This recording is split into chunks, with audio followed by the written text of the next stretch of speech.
llama Lógica Matemática. Ah, Bueno, nuevamente, el texto es de Hans Hahn, es el siguiente que nos toca dentro del tomo de Ayer. El texto se llama Lógica, Matemática y Conocimiento de la Naturaleza y cuenta con 4 apartados. El primero, pensamiento y realidad. Segundo, lógica y realidad. Tercero, matemática y realidad. Estamos viendo un patrón ahí. Y cuarto, teoría y experiencia. El texto es bastante ameno. No es un autor que parezca cuidarse mucho con los tecnicismos.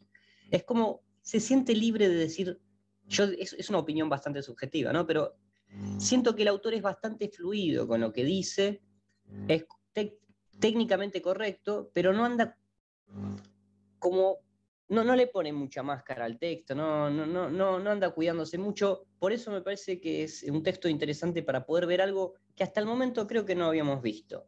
Russell, Carnap, Russell a veces es un poco aireado, pero no tanto. Carnap y Schlick, bueno, creo que se pasan a veces un poco con su forma de armar las argumentaciones. Acá con Hans Hahn lo que vamos a ver es alguien que podría ser un colega nuestro tranquilamente, con la transparencia con la que habla. Bueno, empezamos entonces pensamiento y realidad, el primer apartado. Una simple ojeada a los enunciados de la física basta para mostrar que son de un muy diversa índole. Es decir, hay diferentes tipos de enunciados en la física. Hay enunciados como si se pulsa una cuerda tensa se escucha un sonido, o si se hace pasar un rayo de luz solar por una prisma de cristal, se ve proyectada en una pantalla situada detrás del prisma una banda coloreada cortada por líneas oscuras, que pueden ser comprobados en cualquier momento por observación. Son enunciados nivel 2. Sin embargo, también encontramos enunciados como el Sol contiene hidrógeno. La estrella acompañante de Sirio tiene una densidad aproximada de 60.000. Un átomo de hidrógeno consta de un núcleo con carga positiva alrededor del cual gira un electrón con carga negativa. Fijémonos que estos son enunciados nivel 3. Este párrafo me parece súper interesante para dar la diferencia entre teórico y observacional, porque es súper claro, es súper claro. Bien, que no se pueden verificar estos últimos, los de nivel 3, de manera alguna mediante la observación directa, sino que se han formulado solo sobre la base de consideraciones teóricas, y que asimismo solo son comprobables mediante el auxilio de consideraciones teóricas, que nosotros llamamos principios puentes. Así nos encontramos ante la apremiante pregunta: ¿qué relación recíproca existe en física entre observación y teoría? ¿Qué relación hay entre observación y teoría? Es interesantísima esa pregunta. ¿Qué relación existe entre observación y teoría? Bien. Y no solo en la física, sino en la ciencia en general, puesto que no hay más que una ciencia, solo hay una, no hay más, puesto que no hay más que una ciencia. ¿Había entendido? Puesto que no hay más que una ciencia. ¿Cómo sería? Sería que hay más de una ciencia. Bueno. Donde quiera que haya investigación científica, se procede, en última instancia, de acuerdo con los mismos métodos. Si hemos mencionado a la física en primer término, es porque en su caso se aprecia todo con mayor claridad, porque es la más avanzada, la más depurada y la de mayor grado científico de todas las ciencias. Recordemos que estamos en cierta época, ¿no? En la física se advierte mejor la interacción entre la observación y la teoría, cosa reconocida hasta por las autoridades universitarias, quienes han establecido carreras especiales para físico experimental y el físico teórico. De este modo, quizás la concepción habitual sea, en términos generales, la siguiente: no disponemos más que de 2 fuentes de conocimiento. Esto es súper interesante, es para ir anotando. No conocemos más que 2 fuentes de conocimiento, tradicionalmente es lo que se dice, para comprender el mundo, la realidad de que formamos parte, nosotros mismos. Acá tenemos un compromiso metafísico. Es bastante simple, es un compromiso físico que cualquiera podría aceptar, pero aún así es un compromiso metafísico. El mundo es aquello de lo cual formamos parte, nosotros formamos parte del mundo. Bien, y tenemos 2 formas para conocerlo. La experiencia o la observación, acá yo creo que acá hay un problema, porque experiencia y observación no es lo mismo, pero bueno, la experiencia o la observación, por un lado, y el pensamiento, por otro. Es decir, empirismo, racionalismo. Según el uso que se haga la física de una u otra fuente, esta será experimental o teórica. Bien. ¿Alguna cosa que quieran decir hasta acá? No, a mí me pareció interesante, al principio me pareció un poco oscura la pregunta, ¿no? De dónde él surge. ¿Qué relación hay en física, dice? O Sí, sí, no. ¿qué Sí, en relación física, recíproca existe en entre, física entre entre observación y teoría? observación y teoría. Y digo, ¿y por qué se hace esa pregunta? Y después bueno, él empieza a hilvanar eh, un montón de consecuencias, ¿no? Incluso la disputa entre racionalismo y empirismo, bueno, todo, y la verdad que parece que, visto después a la perspectiva de cómo sigue, parece una pregunta muy crucial cuyas consecuencias son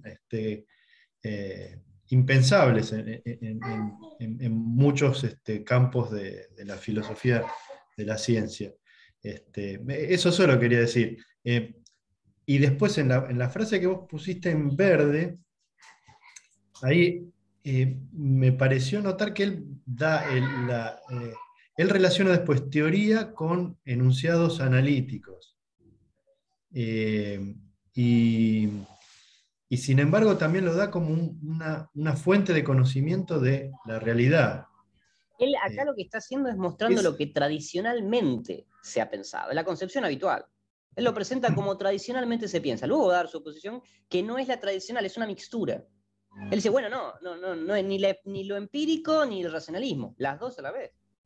claro, pero yo lo que digo, a veces cuando doy la clase, suelo decir que una característica de los enunciados analíticos es que su verdad es independiente de los hechos, ¿no? Del mundo. Claro, Eh, pero es una verdad formal, no es una verdad en el sentido positivo. claro, pero si uno lo piensa, está bien lo que él dice, porque es una fuente o sea, quizás una fuente formal de conocimiento del mundo, ¿no? O sea, Bueno, adelantando lo que él va a decir, perdón, porque sí, me hace pensar una cosa, es que él te dice estoy, te más estoy haciendo. adelante, más al final, lo que dice es, mira, la lógica no nos da un conocimiento que no podíamos tener. En realidad, si fuéramos seres perfectos, si tuviéramos tres enunciados, ya sabríamos todas sus consecuencias lógicas y sabríamos todo. No es que la lógica yo pueda obtener un conocimiento que no estaba ahí, sino que me da un conocimiento que si bien estaba ahí, yo no era capaz de verlo. Estaba ahí. Todas las consecuencias Bien, lógicas de todos los axiomas de la geometría están ahí, pero yo no los conozco, pero están ahí. Los puedo bien. obtener mediante la lógica. Si fuera un ser perfecto con una gran memoria y con capacidad de ver las cosas claramente, listo. No haría falta ni siquiera aplicar reglas. Y la lógica. La lógica es como nuestro instrumento para ver lo que ya decimos. El órgano, claro. Es una especie de conocimiento, un aprendizaje, una obtención de conocimiento en otro sentido. Ahí Nacho pone que puso tanto bardeo a Kant, pero la diferencia entre sensibilidad y entendimiento les encanta. A Nancy Cartwright no le gustaría esta distinción. ¿Cuál distinción, Nacho? La de experiencia y pensamiento, me parece. A ver, Nacho. O sensibilidad y Experiencia y experiencia y teoría. teoría. Ah, bueno, está. Por la carga teórica y eso decís. Es que para mí es un apuntalamiento que va por ese lado, ¿eh? Esto. La teoría abstraída, como que la teoría abstraída miente para. Bien. Está bien. Vamos a avanzar a ver qué Vamos, dice el vamos. autor. Ahora bien, desde la antigüedad más remota encontramos en filosofía la controversia acerca de dichas dos fuentes de conocimiento. ¿Qué partes de nuestro conocimiento provienen de la observación, son a posteriori, y cuáles se deben al pensamiento, son a priori? ¿Están al mismo nivel tanto el pensamiento como la observación? Si no es así, ¿cuál es superior?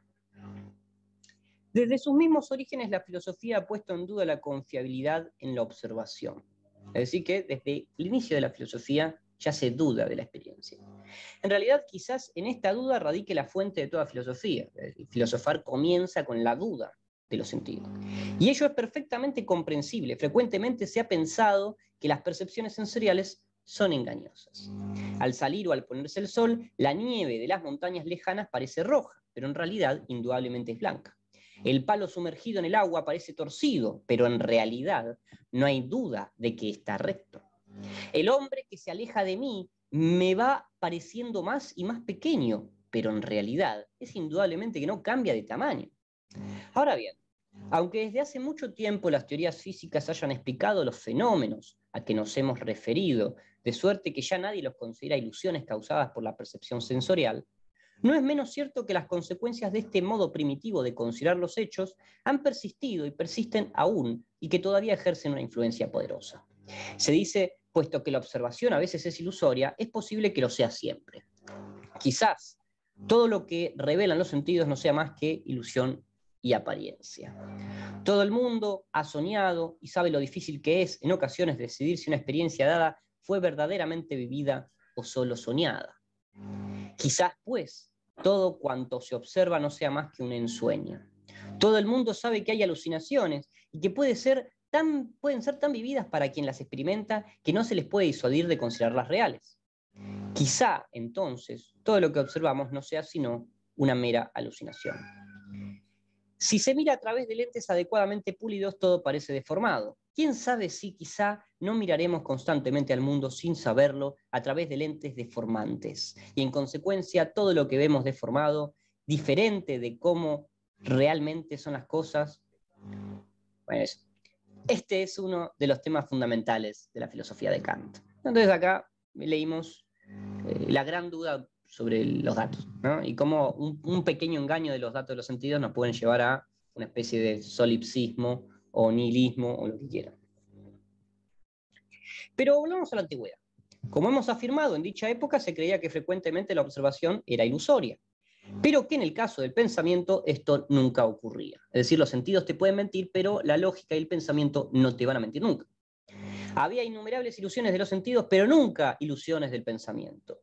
Y así, al quebrantarse la confianza en la observación, pudo surgir la creencia de que el pensamiento es un método de conocimiento absolutamente superior a la observación y el único método fidedigno de conocimiento. La observación revela meras apariencias, solo el pensamiento capta al verdadero ser.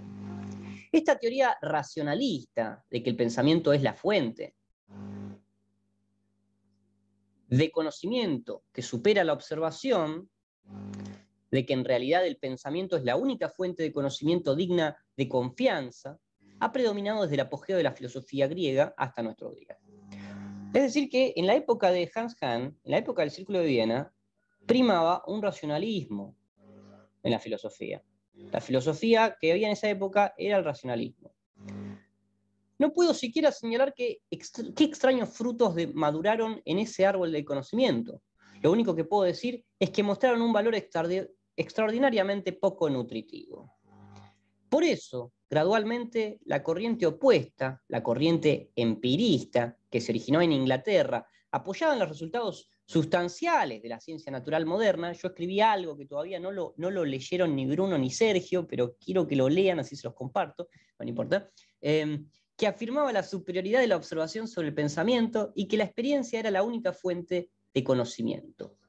Que nihil est in intellectu quod non prius fuerit in sensu, nada hay en el intelecto que no haya estado antes en los sentidos, no ha dejado de acrecentar su intensidad. Es decir, que si bien el racionalismo era la corriente preponderante en la época del Círculo de Viena, hay ecos de un empirismo que está creciendo y que sigue creciendo en esa época. Pero pronto esta nueva concepción se encontró ante una dificultad aparentemente insuperable.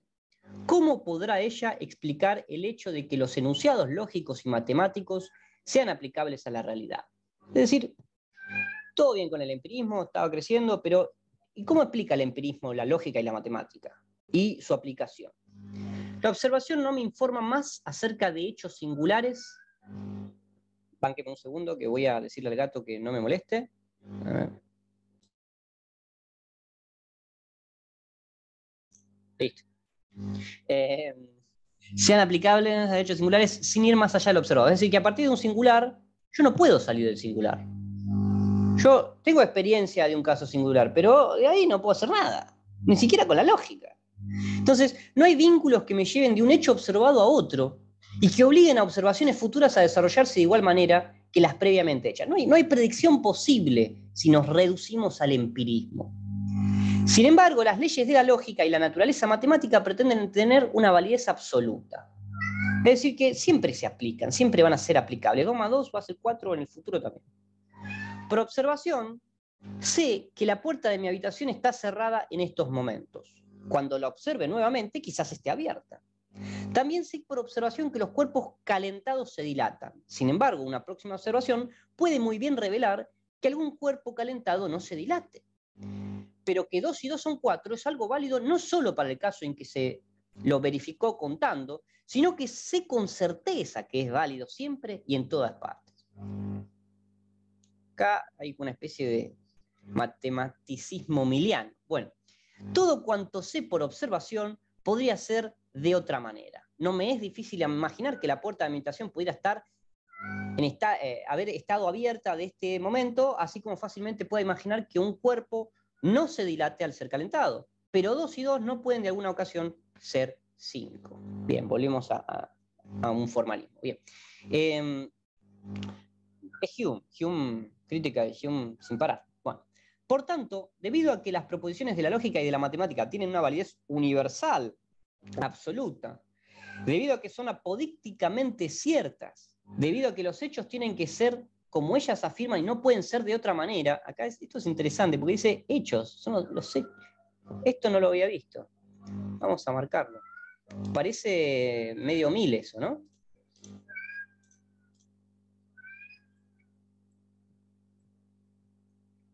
Los hechos tienen que ser como ellas afirman. ¿Qué significa eso? Bueno, y no pueden ser de otra manera. Estas proposiciones no pueden provenir de la experiencia. Es decir, las afirmaciones de la matemática no pueden venir de la experiencia.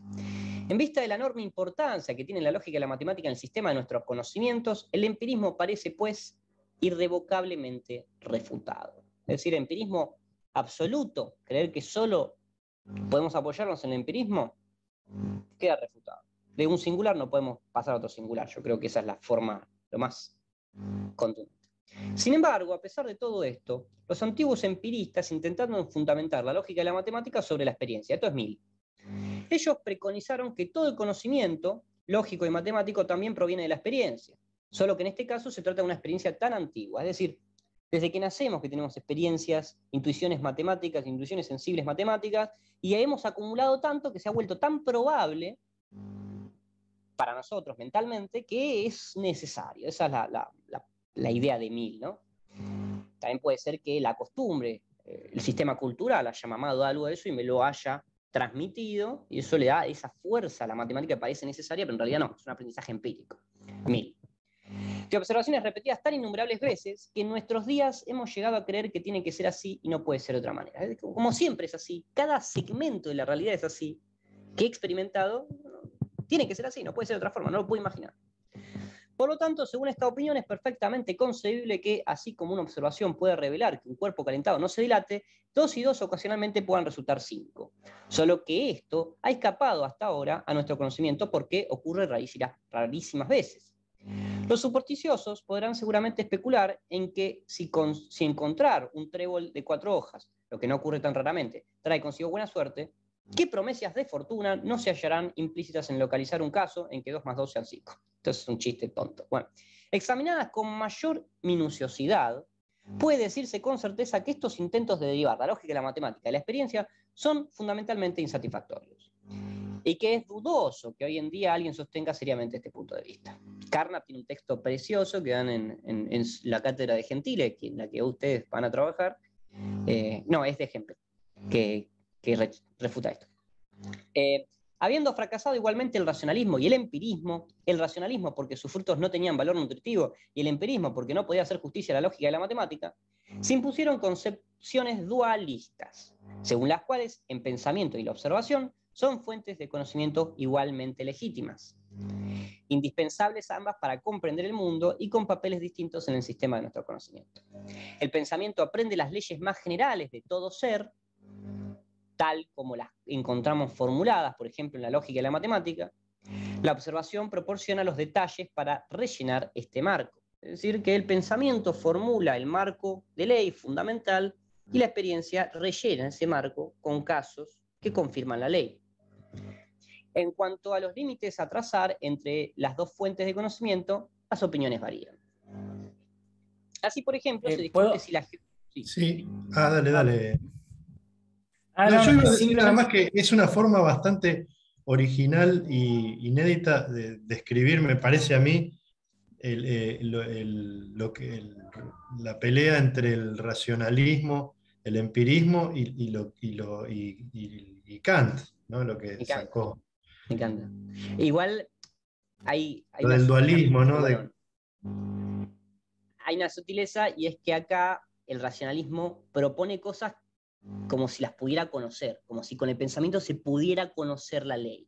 Y el empirismo, la experiencia lo que hace es rellenarla. No es que la conjetura popperianamente y la experiencia lo corrobora. No, acá es como si el pensamiento llegara a la ley. Claro, no es Kant, porque Kant diría que las categorías son la condición de posibilidad del conocimiento, ¿no? Podría ser Kant, ¿eh? Esto podría ser Kant. ¿Sí? Sí. Eso iba a decir, en realidad me parece que no. O sea, ¿qué pasa? Esta distinción, tal como la está haciendo, y esta refutación, por ejemplo, del empirismo, que es creo que lo que puntualmente sería más discutible, o sea, no están respetando a Kant, y quisiera saber cuáles son las opiniones que varían según la última parte de este párrafo. Porque esto, tal como está formulado acá, que yo sepa, no lo dijo nadie. O sea, podría considerarse que es la opinión de Kant, pero no, porque de hecho, primero, la matemática se formula a partir de las intuiciones puras del espacio y del tiempo. La aritmética a partir de la intuición pura del tiempo, y la geometría a partir de la intuición pura del espacio. O sea que en realidad la matemática estaría fundamentada en la sensibilidad, no estaría fundamentada en el entendimiento. Pero en las formas de la sensibilidad, no en la sensibilidad misma. No, y es parte de la sensibilidad misma, es una fuente de conocimiento distinta que el entendimiento. En las formas de la sensibilidad. Y en ese sentido está... pero en ese sentido es racionalista esa parte. No, son las formas en realidad, no datos empíricos. Son las formas de los datos. Bueno, está bien, pero el tema es que Kant no hace esa división. Kant por sí mismo no hace esa división, y para él eso no es entendimiento. O sea, corresponde a nuestra forma de conocimiento. Dios no haría matemática, por decirlo así. ¿Por qué? Porque no tiene sensibilidad. No tiene manera de hacerlo. O sea, la matemática unida a la lógica es una concepción muy propia del positivismo. No es algo que haya considerado alguien antes. Entonces, esta distinción que está haciendo la lógica y la matemática por un lado, y el resto del conocimiento que tiene que ver con la sensibilidad por el otro, es una distinción interesada y propia del positivismo. Y no corresponde a lo que habían dicho los anteriores. Habría que ver qué tipo de análisis propone. De hecho, la lógica y la matemática quedan muy separadas. La lógica se formula a partir del uso de las categorías, y es parte del entendimiento, y la matemática no tiene que ver con la lógica y se fundamenta en la sensibilidad. Sí, en la sensibilidad pura, pero la sensibilidad, en las formas, no en la sensibilidad misma. Pero la forma de la sensibilidad no tiene que ver con el entendimiento, no es lo que Kant llamaría pensamiento. Pero son con cosas que traemos ya a priori, las formas. Sí, pero bueno, el tema es ese. Es algo que vos traes a priori, ya sean las categorías o sean las formas de la intuición, es algo que ya tenés de antemano. Sí, pero a eso Kant no lo llamaría simplemente con pensamiento. Pensamiento bien, es otro uso de pensamiento. Es una interpretación de lo que dice Kant a partir de otro lenguaje. Sí, pero no respeta, o sea, para mí no respeta lo que sí, no lo llamaría una refutación de Kant. De ahí ni hablar. No, y ni siquiera una opinión que rescate lo que es históricamente correcto acerca de la discusión. O sea, es una distinción interesada. Yo no tengo problema con eso. O sea, lo que me molesta es que diga que es históricamente correcto esto. Ah, bueno, está bien, pasó esto y esto. No, mentira. Esto no pasó. O sea, está hablando? El tema de la matemática nunca fue una refutación del empirismo, nadie lo consideró de esa manera, hasta él. El tema de la opinión de que Mill sí consideraba que el conocimiento matemático era obtenido a partir de datos de los sentidos, y que la acumulación eso de seguro. ellos... Eso seguro. El tema es que el empirismo haya quedado refutado porque no daba cuenta cabalmente de la matemática es algo que nadie consideró. O sea, puede proponerlo Hahn, pero no puede decir que quedó refutado y por eso se formularon posiciones dualistas, porque no es por eso. Kant, por ejemplo, no llegó a una que el posición dualista. empirismo quedó refutado. No. ¿Qué? Esto es lo que dice él. Lo dice un poco no quedó antes. refutado. No, nadie lo dijo antes, por lo menos. O sea, fíjate que un poco más arriba dice, bueno, el racionalismo no puede hacer tal cosa, el empirismo tampoco puede hacer tal otra, y por eso se formularon posiciones dualistas. Bueno, históricamente eso es incorrecto, porque nadie refutó el empirismo de esa manera, nadie refutó al racionalismo de esa manera, y las posiciones dualistas no surgieron como una respuesta a estos debates. Esto es una posición interesada y es una reconstrucción a posteriori y es históricamente incorrecta. Puede ser la opinión de Hahn, eso no lo pongo en duda y es una opinión muy valiosa. Me parece que está bueno como está planteando la discusión. Ahora, es una discusión que nadie tuvo. Habría que ver, o sea, decir que nadie lo tuvo es creer que uno tiene las fuentes de Hahn. O sea, yo no voy a decir que sí ni que no. Digo, estaría bueno saber si tuvo fuentes. Claro, Para eso habría que leer más a Hahn. Sí, uno podría leer más a Hahn y uno también puede decir, bueno, está bien, históricamente situados puede llegar a entenderse por qué está planteando lo que está planteando, pero se entiende desde el marco, o sea, esto es reconstruir la discusión desde los presupuestos positivistas. Ya. No lo estás reconstruyendo de forma fiel a cómo fue, lo estás reconstruyendo acorde a los intereses que tenés. Y eso siempre lo hacemos, pero el tema está bueno plantearlo, está bueno que nosotros digamos, che, es claramente interesado esto que está haciendo. Saber si poner la matemática y la lógica en la misma bolsa, eso ya de por sí. Porque ponele que lo había hecho Leibniz, pero Leibniz lo estaba planteando, o sea, en línea claramente racionalista lo ponía en la misma bolsa. Ahora, Kant, por ejemplo, no lo hacía. No, es verdad. Pero ojo, me parece súper interesante todo. Simplemente quería agarrar y como decir, bueno, te agarramos, chabón. O sea, nos dimos cuenta de que tenés estos presupuestos. Que está interesado y tiene presupuestos, ni hablar. Ahora, que no esté basándose en nadie. No estoy diciendo que no esté basándose en nadie. El tema es que los está deformando. Puede ser que no, puede ser que esté agarrando a alguien que hizo esa lectura, que estaba de moda en la universidad donde él estaba estudiando. O sea, yo creo que bueno, es algo posible. Esa persona se equivocó. Tenemos que hacer, como diría Nietzsche, la historia del error. Se equivocó en el caso de estar intentando describir el pensamiento de otra persona. Ahora, si sí, este es el pensamiento de esa persona en particular, yo que sé, Pepito, y Pepito pensaba esto, y pasó a la historia como el gran refutador de la, yo qué sé, el prismo matemático o el racionalismo matemático, alguna de los dos. Bueno, no sé si se equivocará su pensamiento. Claro, habría que ver que a lo mejor cuando uno escribe, y digo yo poniéndome en abogado de Hans, pero tampoco creyéndole, estando tan seguro de que sea lo que voy a decir. No, puede que sea creo que es bien, una interpretación. Él dice, mira, me parece que estaba el racionalismo, estaba el empirismo, pero para mí fracasaron, uno por esta cosa, anacrónicamente, o sea, está en una interpretación desde el siglo XX. Dice, bueno, uno no pudo dar cuenta de la lógica y de la matemática, el otro, los logros eran bastante exiguos, y entonces me parece que la aparición de ciertas concepciones dualistas vino, me parece a mí, según mi interpretación, por eso. A lo mejor está queriendo, no sé si es una interpretación histórica, pero muy anacrónica, quizás podría serlo, digo. Es un texto bastante sesgado, se ve que el tipo está muy, muy liberado, parece que está hablando a un conjunto de estudiantes que va a empezar una carrera, no parece que esté hablando, fíjense que no hay notas, no hay fuentes. Sí, está bien que eso no seguro. Era antes, pero los otros autores citaban todo el tiempo. No, obvio. De hecho, bueno, nada, o sea, simplemente quería plantear esto, o sea, tengamos en cuenta que es interpretación sesgada. Ya de por sí la primera oración de lo siguiente, por ejemplo, para Kant, sería, hay una disyunción incorrecta, pero bueno, ahora lo vamos a ver, ¿no? Pero es que la geometría no está hablando de Kant. No, está bien, pero el tema es que de los posteriores, sí. Sí, el tema es que posición dualista ante el debate racionalismo-empirismo, ¿quién más tuvo?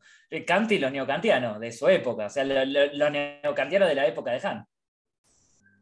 Supongo que sí. Y entonces, pero bueno, digo, Es jugoso el ahí, artículo, leer todo lo que sí, sale de un párrafo. sí, es Y como te metes hermoso. A con mí Kant me. también. Sí, yo voy a defender a Kant a muerte, voy a tratar, voy a Sí. decir que estoy haciendo la mejor interpretación del mundo. Seguramente yo también estoy diciendo boludeces acerca de Kant, pero no importa. Yo voy a defender al pie del cañón. Bueno, No, pero Kant en el corazón. Sí. me pareció muy iluminadora la aclaración que haces, Nacho, igual. Yo lo había mencionado como una cosa al pasar. Quería señalar algunas diferencias que, bueno, me parecía que no sé si Kant la pensaba de esa manera, pero vos pusiste el contexto histórico y todo, y me parece que se entendió bastante más. Juanma, tenés un ruido. Juanma, Sí. tenés un ruido así como. Pues la tele, a ver. ¿Se sigue? No, ahí volvió. A ver, Ahí se banqueme fue. un segundito. Sí, tranqui.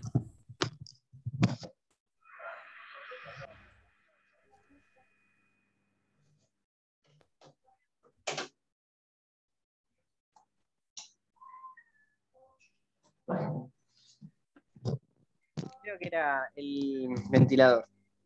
Ahí lo apagué. Sí, Bueno, ¿sigo leyendo? sí, sí, sí.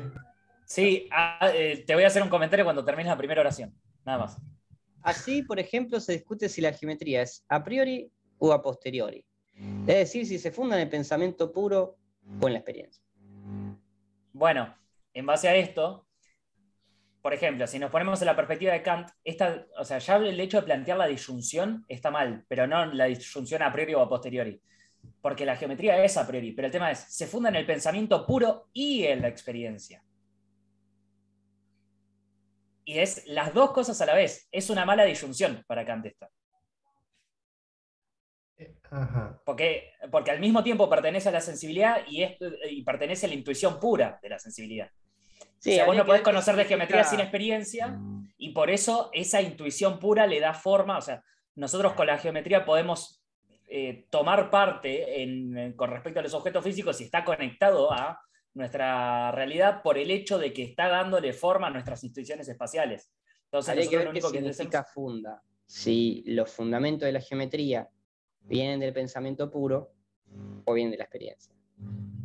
Claro, Si pero a lo tenemos la que forma ya en la cabeza, vienen del pensamiento puro. Creo que esa es el la tema es interpretación. plantear qué es.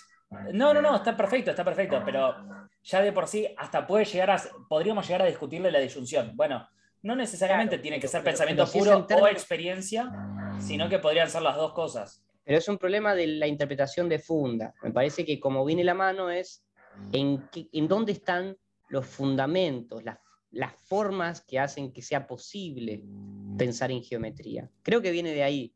Pero si es la otra, si es toda la geometría, toda, ahí sería tu interpretación y ¿es puro? ¿Es experiencia o es las dos? Sí.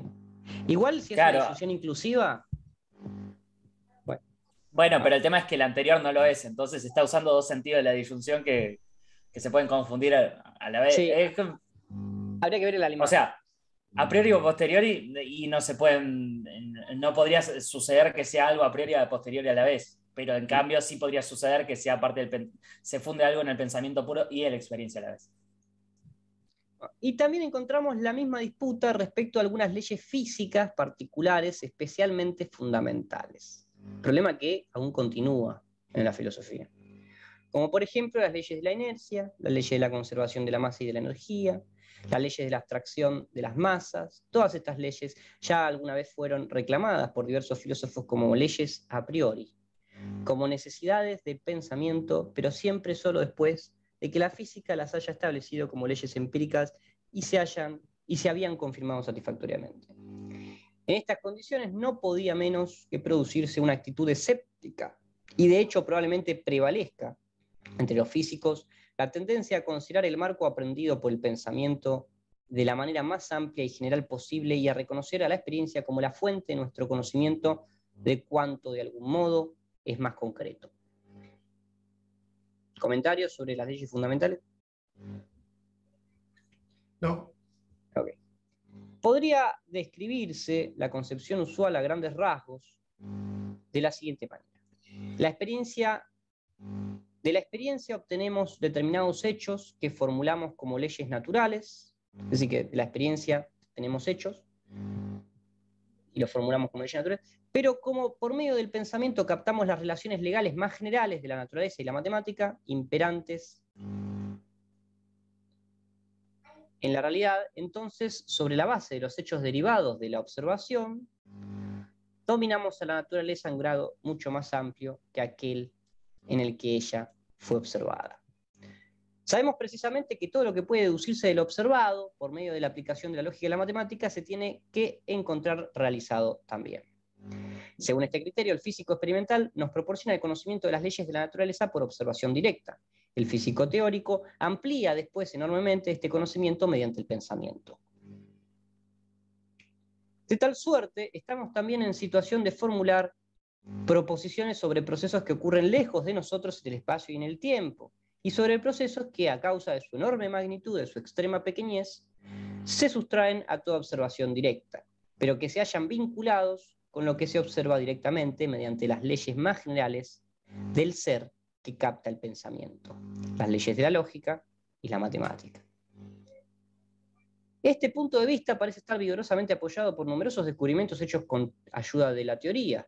Para mencionar solo algunos de los más conocidos, recuérdese el cálculo de posición del planeta Neptuno, hecho por Leverrier, el cálculo de las ondas electromagnéticas por Maxwell, el cálculo de la curvatura de los rayos luminosos en el campo gravitatorio del Sol por Einstein, y el cálculo de corrimiento del rojo en el espectro de las estrellas también por Einstein. No obstante, consideremos que este punto de vista es totalmente insostenible, porque un examen más riguroso muestra que la función del pensamiento es inconmensurablemente más modesta que la que le atribuye esta concepción. Concepción que suponía que mediante la razón y el solo pensamiento podemos conocer leyes que se aplican a lugares donde no podemos mirar nada. Entonces, obtenemos algunas leyes por la experiencia, como si eso fuera posible, y por el pensamiento extendemos esas leyes a lugares donde no podemos y las conocemos. Bueno, acá dice, bueno, eso no se banca. Voy a intentar una recapitulación, a ver si vengo entendiendo bien, y si no me corrigen.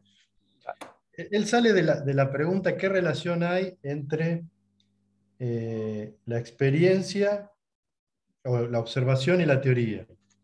Y después la segunda pregunta que hace es, dice, ¿qué partes de nuestro conocimiento provienen de la observación? Es decir, son a posteriori, y cuáles se deben al pensamiento, es decir, son a priori. ¿Están al mismo nivel tanto el pensamiento como la observación? Si no es así, ¿cuál es superior? O sea que la relación, dice, bueno, se podría establecer como una relación jerárquica. Sí. Repasa el podría ser que sean racionalismo. igual, podría ser que sea jerárquica. Sí. Repasa las respuestas. El racionalismo dice, bueno, la experiencia es desconfiable. Solo tenemos como certeza el pensamiento. Bueno, el empirismo, la posición opuesta, dice que ambas fracasan porque el racionalismo tiene certezas, pero son exiguas y no son fructíferas. El empirismo dice, bueno, lo que veníamos comentando ahí, que no puede dar cuenta de la existencia de la lógica y la matemática, y que, según su interpretación, eso condujo a interpretaciones, a concepciones dualistas, en el cual la experiencia capta hechos individuales y el pensamiento construye leyes, o ¿cómo es qué verbo usa? Aprehende las leyes generales a partir de me parece esos que hechos, y mediante la permite experiencia, predicciones. mediante la experiencia podemos formular leyes empíricas de primer nivel, o mejor dicho, de segundo nivel, que son aplicables a lo que tenemos en nuestro alrededor. Y que permite predecir cosas, Sí. o explicar cosas lejanas. No. Mediante el pensamiento, esas leyes empíricas que formulamos, las abstraemos y las llevamos a lugares que no podemos observar. O sea, usamos el pensamiento para aplicar esas leyes que aprendimos por experiencia a lugares donde no tenemos experiencia. sea porque son muy chiquitas, sea porque son muy grandes esos fenómenos, sea porque no los podemos ver porque Ajá, están muy está bien. lejos. Entonces, es otra idea, está jugando con el término empírico y razón de una forma todo el tiempo, va cambiando de significado lo que significa Está empírico bien, y pero esa sería la pensamiento. respuesta de las concepciones dualistas a qué relación existe entre teoría y observación. Pero ahora le va a hacer una crítica. De una concepción dualista. Sí, De ahora una sí. concepción. Nacho. Dale. No obstante, consideramos que este punto de vista es totalmente insostenible porque un examen más riguroso muestra que la función del pensamiento es inconmensurablemente más modesta que se le atribuye a esta concepción. Ah, una cosa, si estás armando un cuadro, Andrés, estos son los ejemplos importantes. Estos son los que hay que explicar. Ajá. La postura metodológica que explique estos ejemplos va a ser con la que se debería quedar el Círculo de Viena. ¿Cómo se formuló esto? Bueno, Perfecto. la idea de que el pensamiento es un instrumento para aprender algo más acerca del mundo que aquello que ha sido observado, la idea de que el pensamiento es un instrumento para aprender algo más acerca del mundo que aquello que ha sido observado, para adquirir el conocimiento de algo que tenga validez absoluta siempre y en todo lugar del universo, un instrumento para captar las leyes generales de todo ser, nos parece completamente mística. Es decir, como que el pensamiento tuviera que reconocer las leyes del ser, por sí mismo. Eso es místico. ¿Cómo podríamos llegar a decir de antemano el resultado necesario de una observación antes de haberla hecho? ¿De dónde obtiene nuestro pensamiento esa especie de poder ejecutivo para obligar a una observación a tener este y no otro resultado? ¿Por qué obliga a nuestro pensamiento de compeler también el curso de la naturaleza? ¿Por qué lo que obliga a nuestro pensamiento a de compeler también el curso de nuestra naturaleza? ¿Habría necesariamente que creer en alguna milagrosa armonía preestablecida entre el curso de nuestro pensamiento y el curso del universo, idea que es profundamente mística y en definitiva teologizante? Es decir, la idea de que por el pensamiento podemos conocer qué es lo que va a suceder en el futuro o cómo está gobernado el universo es bastante mística. Creer que nuestro pensamiento está armonizado con lo que sucede. Se está No hay modo de salir de positivizando un esta... poco ahí. ¿Cómo?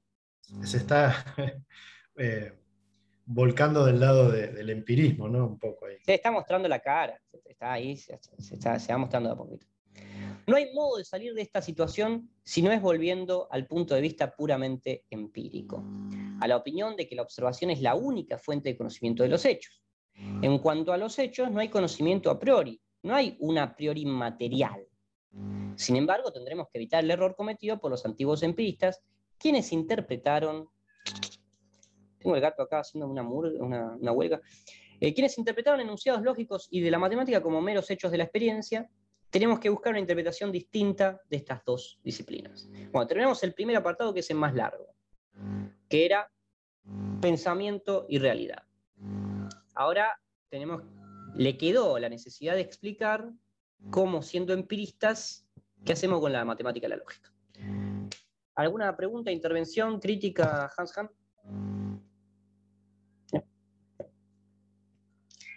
Nos quedamos con la crítica kantiana. Yo creo que es algo que deberías trabajar porque se te notó bastante fuerte en eso. Bien, lógica y realidad. Empecemos por la lógica. Anteriormente se la concebía más o menos de la siguiente manera.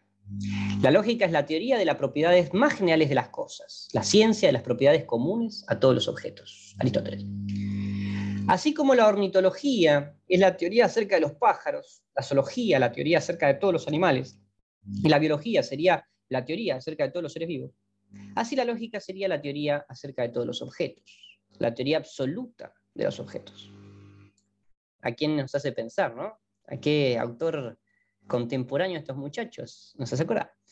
La lógica. Bueno, si admitimos este punto de vista, no comprenderíamos por completo de dónde puede la lógica obtener su certidumbre, puesto que con toda seguridad no conocemos todos los objetos, no hemos observado a todos los objetos, y por lo tanto no podemos saber cómo se comportan. Por el contrario, nuestro punto de vista es el siguiente. Esto es Hume, o sea, fue bastante. Esos últimos comentarios fueron Hume, como pegar patadas con el poder de Hume. La lógica no trata de ningún modo, sino únicamente del modo en que hablamos acerca de los objetos. Entonces, que la lógica trata sobre cómo hablamos. La lógica no surge más que con el lenguaje. La certeza y la validez universal, o mejor dicho, la irrefutabilidad de la proposición lógica se deriva precisamente del hecho de que no dice nada sobre objeto alguno. Esto para mí es una revelación para el Círculo de Viena. O sea, lo venían diciendo estos muchachos, pero no lo podía escuchar. Ahora me quedó claro. Bueno, no sé usted. Aclaramos esto con un ejemplo. Hablo de una planta bien conocida. La describo, como se hace en los tratados de botánica, en relación con el número, el color y la forma de sus pétalos, de las hojas de su cáliz, de sus estambres, la forma de sus hojas, su tallo, su raíz, etc. Y formulo el siguiente enunciado. A toda planta que tenga estas características, llamémosla rosa de la nieve, pero denominémosla también Helleborus niger. Por consiguiente, puedo pronunciar con absoluta certeza la producción universalmente válida, toda rosa de la nieve es una Helleborus niger. No hay duda de que sea válida siempre y en todo lugar. Ninguna observación empírica puede refutarla, pero nadie dice en lo absoluto acerca de hecho alguno. No aporta dato alguno acerca de la planta en cuestión, la época en que florece, el sitio donde se encuentra, si es común o rara, precisamente porque no dice nada acerca de la planta. No puede ser refutada por observación o experimento alguno. De allí su certeza y su validez universal. El enunciado expresa meramente una convención relativa a la manera en que se desea hablar de la planta en cuestión. Nota al pie, acá podemos encontrar el primer sentido de sinonimia de Quine. Sinonimia débil, creo.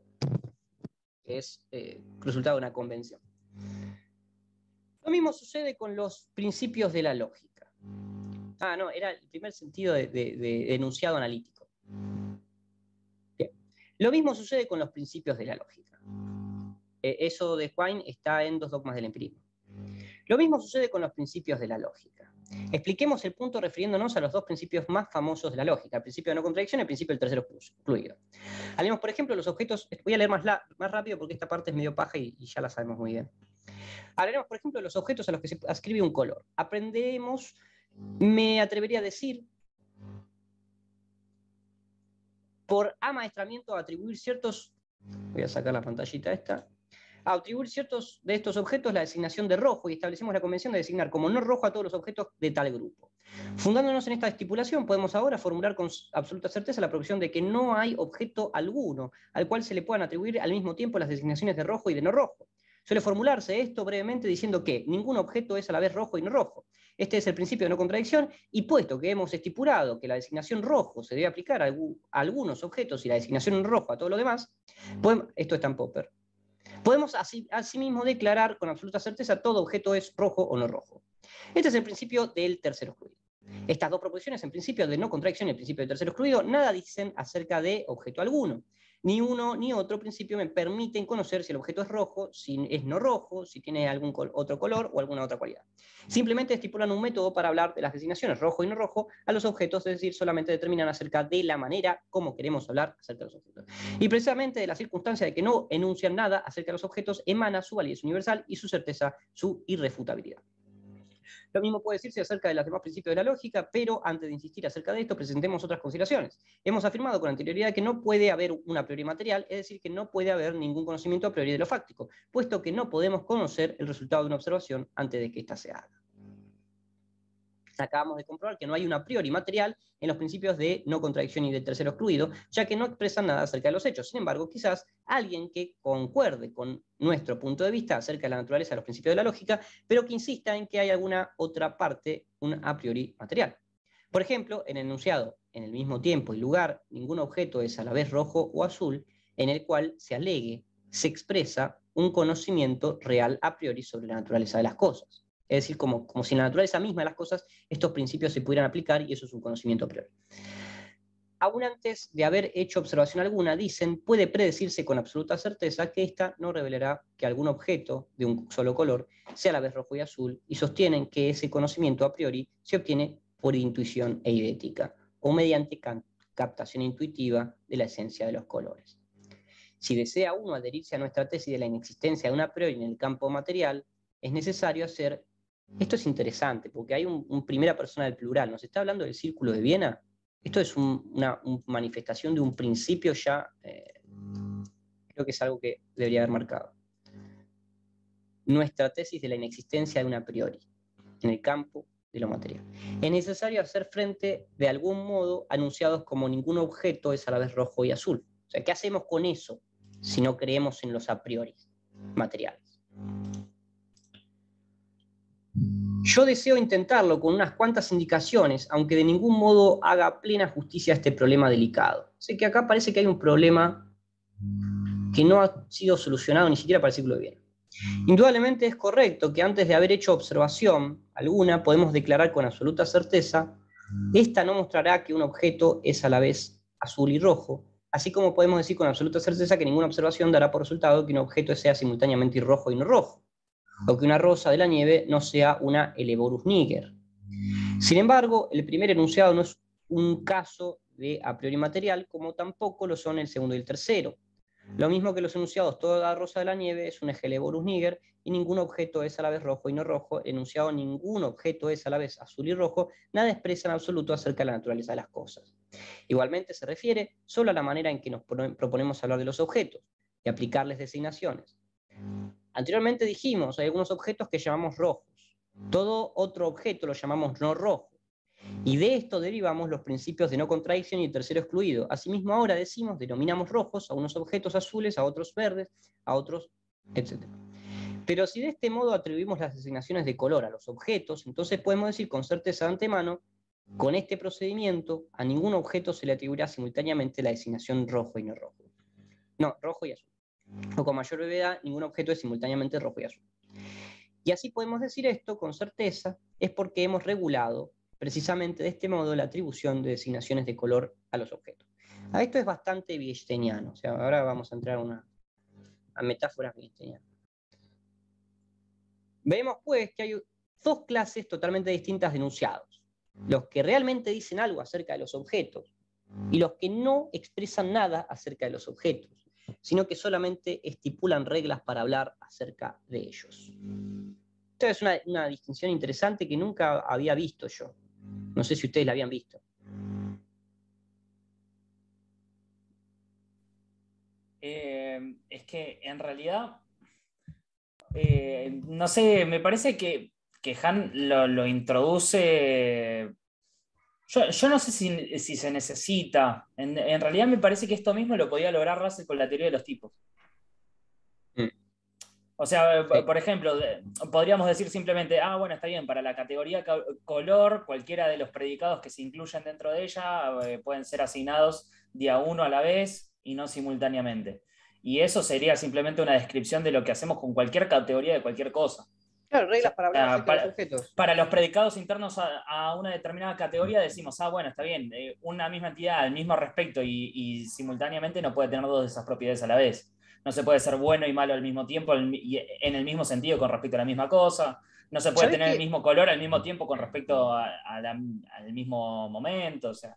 Esta distinción me parece que ayuda a separar los enunciados, podríamos decir, metodológicos. O sea, las reglas lógicas o los enunciados sobre cómo debemos hablar o cómo se deben aplicar las palabras, cómo es la sinonimia entre diferentes términos. Eso es algo que no es empíricamente contrastable. Y uno diría, bueno, pero entonces no tiene sentido, no pasa el criterio verificacionista.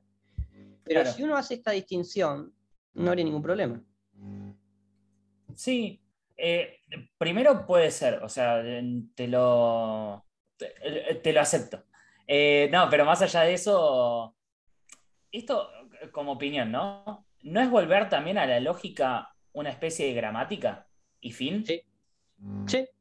Sí. Porque en definitiva, las reglas que me digan cómo yo puedo armar una oración con sentido estarían en el mismo plano, digamos. O sea, hasta cualquier regla de la gramática sería una regla de la lógica. Lo habíamos visto con Russell, más anteriormente. Sí, por supuesto, pero el tema es que para Russell el lenguaje de por sí es imperfecto. Ahora, el lenguaje natural también implicaría reglas del mismo estatus que estas. Sí, o sea, con Russell ya de por sí, o sea, nuestro lenguaje está armado de manera incorrecta. No podemos usar la lógica todo lo bien que podríamos si tuviéramos un lenguaje perfecto. Claro, pero Russell formulaba que había diferentes tipos de lógica y según el tipo de lógica que adoptemos es porque nos sirve mejor para nuestro modo de hablar o incluso creo que interconectaba gramática y lógica, y en un momento decía, bueno, elegimos el sistema que mejor nos ayuda a expresar aquellas cosas que creemos haber conocido. Si hay alguna cosa que Sí, queremos puede conocer, ser. que una lógica o una gramática no nos ayuda a expresar, la abandonamos. Entonces, ¿cuál es el criterio para elegir una lógica más que otra que nos ayude a expresar su poder para expresarnos? Una cosa así era. Puede El- ser. Sí, yo esa parte no me la acuerdo demasiado bien, pero sí, estaría bueno conectar. y me Entonces. parece interesante la lógica como una gramática. Me parece que es algo a trabajar, incluso parece nietzscheano. Yo también pensaba que, claro, si uno piensa los principios fundamentales de una teoría, ahora no sé si la afirmación que voy a hacer está bien, pero son todos o son analíticos y vos necesitas conectarlos con hacerle una interpretación, digamos, interpretar algunos como para, por reglas de correspondencia, poder llevarlo a los hechos. Y a lo mejor lo que él está priorizando, o la función de la lógica que él está viendo acá, es la conexión de enunciados a través de razonamientos, ¿no? Dentro de una misma teoría. Vos tenés principios fundamentales que no son contrastables, pero necesitas relacionarlos de alguna manera con enunciados contingentes, y eso tenés que hacerlo por principios lógicos, por razonamiento, deducción, algún tipo de inferencia, supongo, ¿no? A lo mejor es por ese lado, o me fui al carajo, no sé, estaban hablando de otra En cosa. principio la pregunta era, ¿de dónde salía la lógica? Si la lógica sale de la experiencia o sale de la sola razón, ¿cómo es que conocemos eso, ese conocimiento? ¿Es un conocimiento material? Claro, él Tenía, dice que son reglas del lenguaje. Ustedes estaban hablando que si no es reducirlo a una gramática, algo así era. y es lo que está diciendo. El tipo está diciendo, las reglas lógicas son reglas sobre el modo en que hablamos, son enunciados sobre nuestro Se modo de hablar. conectan enunciados. Claro. Son enunciados sobre cómo debemos hablar. Ni siquiera es que conectan. O sea, sí, algunas cosas, porque la conexión está reglamentada, lógicamente. Pero no es solo eso, son reglas sobre cómo hablar. Claro, también. Porque eso diluye, como va a decir después, o dijo antes Wittgenstein, ¿no? Sí, claro, sí, me parece que va por ese lado, ¿no? Los problemas filosóficos se pueden resolver con un análisis del lenguaje. Sí, me parece que está representando eso. Y ahora se va a meter con ese tipo de metáforas. Bueno, vamos a continuar. Yo Vamos. en 10 minutos me tengo que ir a las 7. ¿Qué hacemos? ¿Les parece si terminamos el apartado y después vemos? ¿Qué hacemos? Dale. Sí, Dale, si dale, no. 10 puntos. Dale. Bien, aclaramos esta distinción con un ejemplo más. Tomemos un enunciado que realmente expresa algo acerca de los objetos que trata. Si se calienta este trozo de hierro hasta 800 grados se pondrá rojo, y si se le calienta hasta 1300 se pondrá blanco. ¿En qué se distingue este enunciado y el enunciado citado anteriormente? Que nada dice acerca de los hechos. El anterior que nada decía. La aplicación de designaciones de temperatura de los objetos se ha hecho independientemente de la aplicación de designación de color. Mientras que, por el contrario, las designaciones de color y no rojo, o rojo y azul, no atribuyen en dependencia recíproca a los objetos. Se atribuyen a dependencia recíproca a los objetos. Los enunciados, el vestido nuevo de la señorita Julieta es rojo o no rojo, y el vestido de la señorita Julieta no es simultáneamente rojo y azul, expresan simplemente esta dependencia. Por lo tanto, no afirman nada del vestido y asimismo son absolutamente ciertos e irrefutables. Un tautológico. Por el contrario, el enunciado anterior acerca del trozo de hierro, que era contingente, pone en relación designaciones color y temperatura que se le atribuyen independientemente una de otra. Por ello expresan realmente algo acerca de dicho trozo de hierro. No se puede establecer con certeza y puede ser refutado por observación. Quizá el siguiente ejemplo pueda esclarecer aún más la diferencia entre esas dos clases de enunciado, la tautología y la contingencia. Si alguien me dijera, elevé la temperatura de este trozo de hierro a 800 grados, pero no se puso rojo, entonces someterá a prueba su afirmación. Pudiera resultar que aquella persona mentía o que era víctima de una ilusión, pero quizás resultase que, contrariamente a lo que se creía saber, efectivamente haya casos en que un trozo de hierro calentado a 800 grados no se ponga rojo, en cuyo caso tendría que modificar mi opinión sobre la reacción del hierro del calor. Pero si alguien me dice, elevé la temperatura de este trozo de hierro a 800 grados y se puso simultáneamente rojo y no rojo, o, y a la vez se puso rojo y azul, indudablemente no perderé mi tiempo haciendo verificaciones. No diré, me ha mentido, o ha sido víctima de una ilusión. Y es totalmente seguro que no cambiaría mis opiniones acerca de la reacción del hierro al calor. Simplemente diré que ha violado las reglas convenidas para la expresión y me negaré a seguir hablándole. Es como si de una partida de ajedrez alguien intentara mover un alfil ortogonalmente. Tampoco, en este caso, haría prueba alguna ni cambiaría mis opiniones sobre el comportamiento de las cosas, sino que me negaría a seguir jugando al ajedrez con dicha persona. Yo creo que este es momento de comentar cosas. Sí, en realidad un detallecito, pero de quisquilloso. ¿Volvés sobre el final del anterior, ahí al costadito, del final de la anterior página?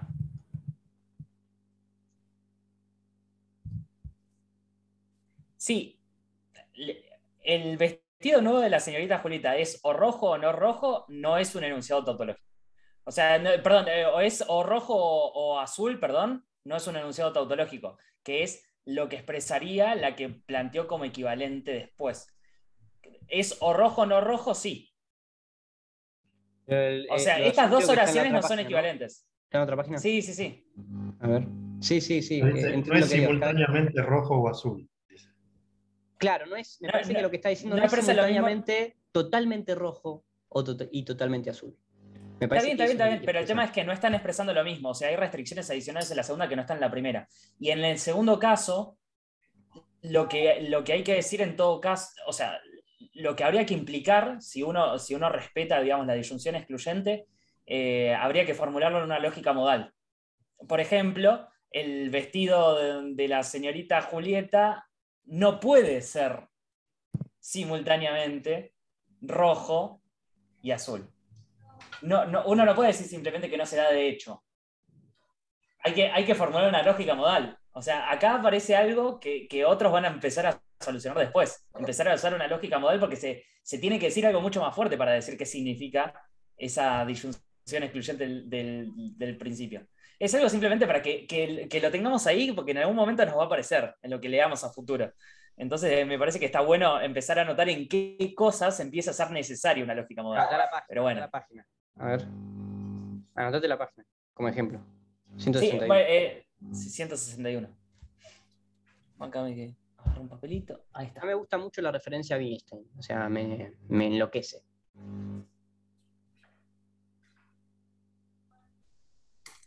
Bien. Y a lo que voy, bueno, el hecho de que un vestido no sea simultáneamente, o sea, que se formule de esa manera, tal cosa no es simultáneamente, tal cosa y tal otra, por más que pertenezcan a la misma categoría y demás, yo no diría que es un enunciado analítico de todas maneras, o por lo menos no está formulado como debería estar formulado un enunciado analítico. Está mal formulado. Ahora, si dijera no puede ser... Sí, totalmente, pero además habría que agregar, no puede ser totalmente rojo y totalmente azul. Creo que también ahí hay un problema. O el vestido podría ser rojo y azul a la vez, ningún problema. Sí, podría ser un vestido de San Lorenzo. Bien. A ver. No puede ser. Parece que está implícito el no puede, pero es verdad. No, uno lo entiende porque antes planteó la disyunción excluyente, pero porque uno entiende que el significado de la disyunción excluyente lo tengo que formular en forma de un enunciado modal, con el puede. Por eso, si esta oración estuviera suelta, nosotros no la aceptaríamos como una tautología. La aceptamos como tautología porque está al lado de la otra, y entonces sabemos que lo que quiere decir acá es no puede ser simultáneamente rojo y azul. Sí, no veo ni. No es disyunción. ¿Por qué hablaste de una disyunción? No, la disyunción excluyente anterior. La de rojo, no rojo. Sí. Bueno. ¿Continuamos? Sí. Bien. Para resumir, debemos distinguir dos clases de enunciados. Se la pasa dividiendo enunciados. Aquellos que expresan algo acerca de los hechos y aquellos que solamente expresan el modo que dependen unas de otras las reglas que rigen la aplicación de las palabras a los hechos. Llamemos tautologías a los enunciados de la segunda clase. No dicen nada acerca de los objetos y por esta misma razón son ciertos, universalmente válidos e irrefutables por la observación, mientras que los enunciados de la primera clase no son seguros y son refutables por la observación. Los principios lógicos de la no contradicción y del tercero excluido son tautologías. Por ejemplo, en el enunciado ningún objeto es simultáneamente rojo y azul. Acá ya te metió el modal. Ningún. Puede decir no existe. Bueno, y ahora afirmamos que todos los demás enunciados, principios de la lógica, son igualmente tautológicos. Por lo tanto, volvamos una vez más a la lógica para aclarar el asunto con un ejemplo. Como hemos dicho, se aplica la designación rojo a determinados objetos y se adopta la convención de aplicar la designación no rojo a todos los demás. Esta convención acerca del uso de la negación es la que expresa los principios de no contradicción y tercero excluido. Ahora añadiremos una nueva convención. También a propósito de los objetos de color, en el sentido de que a todo objeto provisto del calificativo rojo puede llamársele también rojo o azul o rojo o amarillo, o bla, bla, bla. Todo objeto rojo es... Esto es también una tautología, la inclusión de la disyunción. Este enunciado no versa sobre los objetos, sino solo sobre nuestra manera de hablar acerca de ellos. Si recordamos una vez más el modo en que como las designaciones rojo, azul, etc., se aplican a los objetos, podemos además decir con absoluta seguridad e irrefutabilidad que todo aquel objeto al cual se aplican las dos designaciones rojo o azul por una parte y no rojo por otra, se le asigna también la cualidad de azul, lo cual suele decirse con mayor brevedad: si un objeto es rojo o azul y no rojo, entonces es azul, lo cual es asimismo una tautología. No hay en ella información alguna acerca de la naturaleza de las cosas, solo expresa el sentido en que usan las palabras lógicas no y o. Así hemos llegado a un punto fundamental. Entonces, nuestro primer punto fundamental aparentemente. Nuestra convención de usar las palabras no y o, la i como no va, son de tal naturaleza que al formular los dos enunciados, el objeto A es rojo o azul y el objeto A es no rojo, implícitamente he afirmado el objeto A es azul. Esto constituye la naturaleza de la llamada deducción lógica. No se basa, pues, de ningún modo en las conexiones reales entre los estados de cosas que aprendemos mediante el pensamiento. Al contrario, nada tiene que ver con la naturaleza de las cosas, sino que procede de nuestra manera de hablar de las cosas.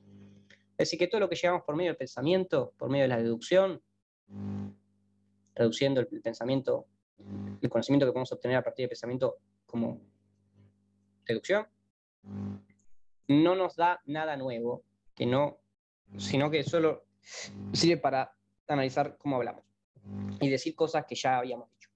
Si alguien se negara a admitir la deducción lógica, no por ello manifestará una opinión diferente de la mía acerca del comportamiento de las cosas, sino que se negaría a emplear las mismas reglas que yo uso para hablar de las cosas. Yo no podría convencerlo, pero tendría que negarme a continuar la conversación, así como me negaría a jugar ajedrez con quien insistiera en mover el alfil ortogonalmente. Es decir, que si alguien piensa diferente sobre esto, voy a dejar de hablar con esa persona porque no entendió las reglas, no está jugando el mismo juego que yo. Y aquí entonces lo que hace la deducción lógica. Nos hace tomar conciencia de todo lo que hemos afirmado, implícita o explícitamente, sirviéndonos de convenciones relativas al uso del lenguaje, al formular un sistema de proposiciones. Precisamente como el ejemplo anterior, al formular las dos proposiciones, el objeto A es rojo o azul y el objeto A es no rojo, conjunta e implícitamente se afirma el objeto A es azul. Al decir esto ya hemos sugerido la respuesta a la pregunta que naturalmente habrá surgido en la mente de todo lector que haya seguido nuestra argumentación. Si realmente es el caso de que las proposiciones de la lógica son tautológicas, que nada dicen acerca de los objetos, ¿para qué sirve la lógica? Las proposiciones lógicas nos han servido como ejemplos, procedían de convenciones sobre el uso de las palabras no y o. Y puede demostrarse que lo mismo rige para todos los enunciados de la llamada lógica proposicional. Preguntándonos entonces, ante todo, con qué fin se introducen en el lenguaje las palabras no y o, probablemente ello suceda porque no lo sabemos todo, porque no somos omnipensapientes. Si uno me pregunta sobre el color del vestido que lleva ayer la señorita Julieta, es posible que no lo recuerde. No puedo decir si era rojo, azul o verde, pero quizá cuando menos pueda decir que no era amarillo. Si yo fuese omnisciente, podría decir de inmediato su color. No tendría necesidad de decir que no era amarillo. Diría, era rojo. Por ejemplo, o también, si mi hija me ha escrito que le han regalado un perro salchicha y aún no lo he visto, no puedo indicar cuál sea su color. Puedo decir, es negro o pardo, suponiendo que todos los perros salchicha tengan su pelaje de cualquiera de ambos colores. pero no puedo decir es negro, ni puedo decir es pardo. Si fuese un omnisapiente, no tendría necesidad del o, y podría decir de inmediato, por ejemplo, es pardo. Así pues, y acá puse signo de pregunta, habrá que ver por qué. Así pues, las proposiciones lógicas, aun cuando sean puras y simplemente tautológicas, y la deducción lógica, aún no siendo otra cosa que transformación tautológica, son importantes para nosotros porque no somos omnisapientes.